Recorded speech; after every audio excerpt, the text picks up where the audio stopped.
სად არის წერტილი რიცხვით ღერძზე? მოდი ნახოთ.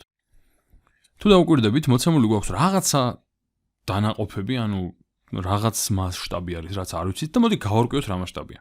ხედავთ, რომ ეს მონიშნული წერტილია 7.6, ანუ 7.6 მიათედი და ეს მონიშნული წერტილია 7.7 მიათედი. ესე იგი, მიათედები არის ეს და ამათ შორის არის კიდევ რამდენი დანაყოფი? სავარაუდოდ 10, მაგრამ მაინც გადავთვლი. 1, 2, 3, 4, 5, 6, 7, 8, 9 და 10.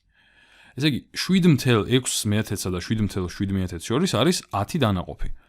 ანუ ესენი არის მეასედები. ანუ ეს არის 1 მეათედი, ეს არის მეორე მეათედი, მაგრამ ამათ შორის არის მეასედებიანი დანაყოფები.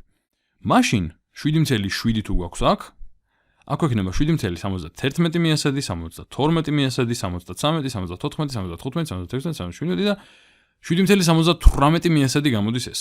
ანუ ეს წერტილი მდებარეობს 7.78 მეასედზე.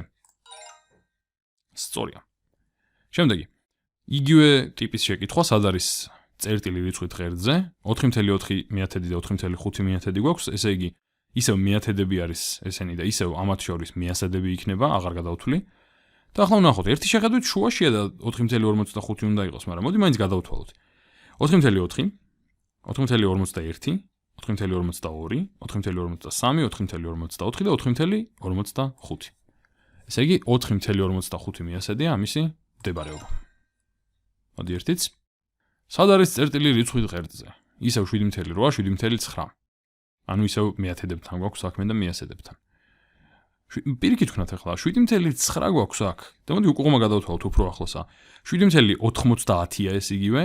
მერე მოდის 7.99 და 7.88. ანუ 7.88 იქნება ამისი კოორდინატი.